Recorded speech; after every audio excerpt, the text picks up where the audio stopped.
Hello everyone. IPS Sunil Kumar గారు చేసిన comments ఇప్పుడు రాజకీయ పరంగా దుమారం రేపుతున్నాయనే చెప్పాలి. సో అయితే ఈ కామెంట్స్ వెనుక ఎవరో పని కట్టుకొని చేయించారన్నట్లు కూడా ఇప్పుడు తెలుస్తుంది. అయితే వీటి వెనక ఎవరున్నారు ఏంటి, దీని డీటెయిల్స్ తెలుసుకునే ప్రయత్నం చేద్దాం. ప్రస్తుతం మనతోటి పొలిటికల్ అనలిస్ట్ శేషరావు గారు ఉన్నారు, వెల్కమ్ చెప్దాం.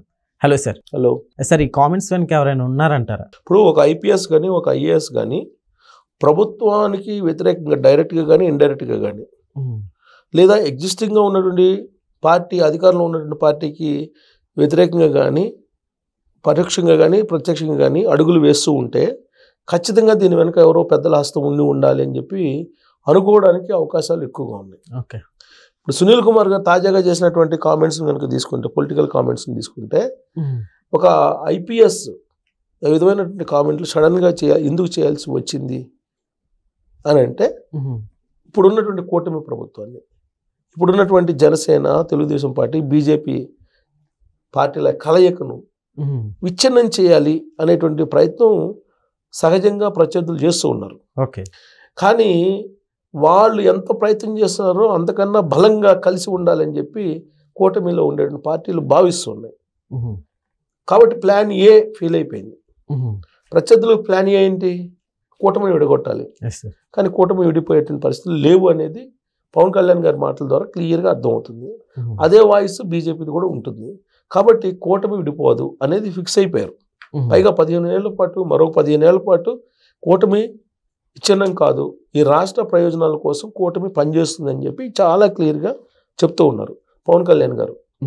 సో అనేక ఇన్సిడెంట్స్ వచ్చినప్పటికీ కూడా కూటమి ప్రధానంగా తెలుగుదేశం పార్టీ, జనసేనకు సంబంధించినటువంటి ఇష్యూస్ కొన్ని ఇంటర్నల్గా పొడచూపినప్పటికి కూడా వాటిని ఎప్పటికప్పుడు సెటరేట్ చేసుకుంటున్నారు.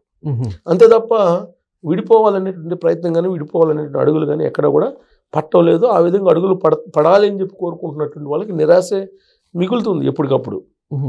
సో కాబట్టి ప్లాన్ ఏ ఫెయిల్ అయిపోయింది. ఇక ప్లాన్ బి ఏంటి?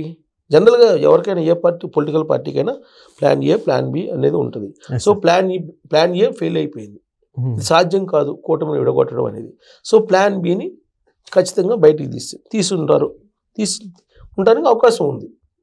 సో ప్లాన్ బిలో ఏంటి? ఇప్పుడున్నటువంటి కూటమిలో సామాజిక ఈక్వేషన్స్ అనేది తీసుకురావాలి. ఈ సామాజిక ఈక్వేషన్స్ ద్వారా ఓట్ బ్యాంక్ని చేల్చాలి అనేటువంటి ఒక ఎత్తుగడ ఖచ్చితంగా ప్రత్యర్థులు చేస్తూ ఉంటారు. ఏ రాజకీయ పార్టీలను చేసేదే ప్రత్యర్థులు చేస్తున్నటువంటి క్రమంలో ఈ ఆపరేషన్ మొత్తానికి రథసారథిగా సునీల్ కుమార్ ఐపీఎస్ గారిని ఎంచుకున్నారు అనేటువంటిది బెంగళూరు వర్గాల్లో బాగా చర్చ జరుగుతుంది. సరే, ఆ బెంగళూరు వర్గాలు ఎవరు ఏంటి అని అంటే పొలిటికల్ వర్గాలే అబ్జర్వ్ చేస్తూ ఉన్నాయి. ఎందుకు ఇప్పుడు సునీల్ కుమార్ గారు ఏమంటారు? దళిత కాపు కాంబినేషన్ కావాలి. ఈ దళిత కాపు కాంబినేషన్లో కాపులకి ముఖ్యమంత్రి, డిప్యూటీ సీఎం ఏమో దళితులకి అని చెప్పేసి ఆయన ఒక ఈక్వేషన్ తీసుకొచ్చారు. సో ఈ ఈక్వేషన్ తీసుకురావడానికి ముందుగా అసలు ఏం జరుగుతుంది? ఇప్పటికిప్పుడు ఒక ఐపీఎస్ వచ్చేసి ఇలాంటి ఈక్వేషన్ చెప్పారంటే ఆల్ ఆఫ్ సడన్గా అప్పటికప్పుడు వచ్చినటువంటి స్టేట్మెంట్ అనుకోవడానికి అవకాశం లేదు. దీని వెనుక చాలా కసరత్తు జరిగి ఉండాలి. అప్పుడే ఇలాంటి ఈక్వేషన్ తీసుకొస్తారు. ఎలా జరిగారు, ఎలా చేసుంటారు అని అంటే ఇదొక సునీల్ ఐపీఎస్ గారిదేనా అని అంటే కాదు, అయ్యే ఛాన్సే లేదు. జగన్మోహన్ రెడ్డి గారికి సంబంధించినటువంటి ఐఏఎస్లు, ఐపీఎస్లు కొంతమంది ఉన్నారు. 2019 నుంచి 2024 మధ్యకాలంలో ఆయన సొంత మనుషుల్లాగా పొలిటికల్ ఐఏఎస్లు, పొలిటికల్ ఐపీఎస్ లాగా మారినటువంటి వాళ్ళు కొంతమంది ఉన్నారు. ఆయనకి అండదండగా ఉంటున్నారు అన్ని రకాలుగా. ఆయన చెడు చేసినప్పటికి కూడా ఆయన్ని పల్లకిని మోసారు కొంతమంది. వాళ్ళు గీసినటువంటి పెద్ద స్కెచ్ ఇది. వాళ్ళు ఒక రెక్కి ఇలాగా మొత్తం బెంగళూరు టచ్లో ఉండి ఆ బెంగళూరులో రహస్యంగా కొన్ని సమావేశాలు ఏర్పాటు చేసుకొని రచించినటువంటి ఒక వ్యూహంగా దీన్ని భావిస్తూ ఉన్నారు. ఓకే. సో దాంట్లో ఎవరు ఉండొచ్చు అని అంటే తెలుగుదేశం పార్టీ అధికారంలోకి వచ్చిన తర్వాత, కూటమి ప్రభుత్వం అధికారంలోకి వచ్చిన తర్వాత కొంతమంది సస్పెన్షన్లో ఉన్నారు. వాళ్ళల్లో కొందరు ఈ ఆపరేషన్ వెనుకున్నారనేది ఒక అనుమానం పొలిటికల్ వర్గాల్లో నడుస్తుంది. అలాగే ఐపీఎస్లు కాకుండా ఐఏఎస్లు కొంతమంది గీసినటువంటి ఒక స్కెచ్, ప్రధానంగా ఐపీఎస్లు.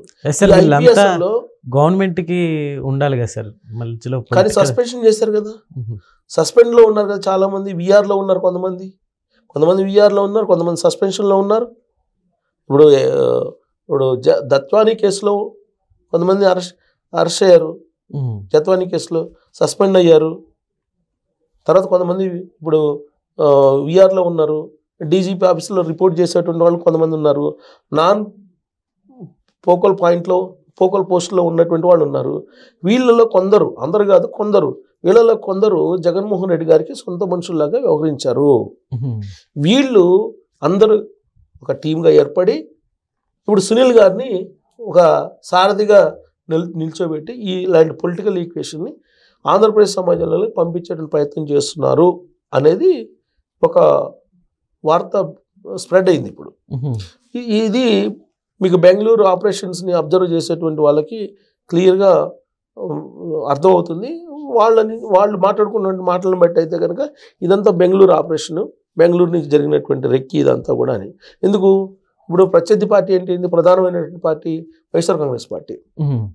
రీసెంట్గా వాళ్ళ లీడర్లు మాట్లాడుకుంటున్నది ఏంది, కూటమి విచ్ఛిన్నం కావాలని కోరుకుంటున్నారు. అది సాధ్యం కాలేదు. ఇప్పుడు ఈక్వేషన్ ఏంటి మరి ఇప్పుడు సార్? ఈ కామెంట్స్ తోటి అంత జరుగుతుంది అంటారా? దాని వెనక ఖచ్చితంగా దీని పెద్ద కసరత్తు జరిగి ఉంటుంది. ఇప్పుడు జగన్మోహన్ రెడ్డి గారు ఈ మధ్యకాలంలో టూర్లకు వెళ్తున్నప్పుడు వస్తున్నటువంటి రెస్పాన్స్ ఏంటి అనేది వాళ్ళకి తెలుసు. బయటికి మనకి వాళ్ళ ఛానల్స్లో పేపర్లో వచ్చే న్యూస్ అది ఎవరు దాన్ని పరిగణలోకి తీసుకోరు, ఎందుకంటే సొంత డబ్బా కొట్టుకుంటారు అనేది అందరికీ తెలిసినటువంటి విషయమే. పైగా ఎప్పటికప్పుడు రాజకీయ పార్టీలు సర్వేలు చేసుకుంటుంటాయి. జగన్మోహన్ రెడ్డి గారు పబ్లిక్లోకి వెళ్ళినప్పుడు రెస్పాన్స్ ఎలా ఉందనేది చూస్తారు. సో రెస్పాన్స్ అనేది చూడటంతో పాటు ఏ సామాజిక వర్గాలు దూరంగా ఉన్నాయి, ఏ సెక్టార్ పీపుల్ దూరంగా ఉన్నారనేది కూడా అబ్జర్వ్ చేస్తారు. ఇప్పుడు ఏంటి, క్రిస్టియన్స్ తన ఓటు బ్యాంక్ అని చెప్పి భావిస్తున్నారు జగన్మోహన్ రెడ్డి గారు. సో క్రిస్టియన్స్లో ఇప్పుడు ఏమైంది, క్రిస్టియన్స్లో ఇప్పుడు మాదిగా 2 వర్గాలు ఎక్కువగా ఉంటాయి. దాంట్లో క్రిస్టియన్గా ఎక్కువ తీసుకున్నటువంటి ఆంధ్రప్రదేశ్లో. మరి ఇప్పుడు సునీల్ కుమార్ గారు ఉన్నారు. సునీల్ కుమార్ గారు ఇప్పుడు ఆయన ఏమంటున్నారు, ఇప్పుడు కాపు దళితులు కాంబినేషన్లో సక్సెస్ఫుల్గా గవర్నమెంట్ని రన్ చేయాలి, అది కూడా 5 సంవత్సరాల పాటు కంటిన్యూ చేయాలి, మీరందరూ కలిసి రండి అని చెప్తున్నారు. అది ఎందుకు చెప్తున్నారు, దళిత ఓటు బ్యాంక్ చీలిపోయింది, జగన్మోహన్ రెడ్డి గారి దగ్గర నుంచి లేదు అనేటువంటిది రీసెంట్ సర్వేలో వచ్చినటువంటి ఒక అంశంగా తాడేపల్లి వర్గాల్లో నడుస్తున్నట్టు చర్చ. ఎందుకు, ఎస్సీ వర్గీకరణ చేసింది ఆ కారణంగా. సో కాబట్టి కాపులేమో పవన్ కళ్యాణ్ గారితో ర్యాలీ అవుతున్నారు. సరే మరి ఈ ఓట్ బ్యాంకు వైఎస్ఆర్ కాంగ్రెస్ పార్టీకి రాదు, మరి ఎక్కడి నుంచి వస్తుంది? ఇంకా రెడ్డి సామాజిక వర్గం ఉందంటే రెడ్డి సామాజిక వర్గం దూరం అయిపోయింది. ఫస్ట్ టైం నమ్మారు, ఇప్పుడేమో ఆయన పూర్తి స్థాయిలో నమ్మట్లేదు. ఆయన ఏం చెప్తున్నారు, 2024 ఎన్నికల్లో నాకు 39% ఓట్ బ్యాంక్ వచ్చింది, నా ఓట్ బ్యాంకు దానికోసం నేను పనిచేస్తాను అంటున్నారు. ఇప్పుడు ఆ 39% ఓట్ బ్యాంక్ని కాపాడుకునేదానికి ఈ ప్రయత్నాలు.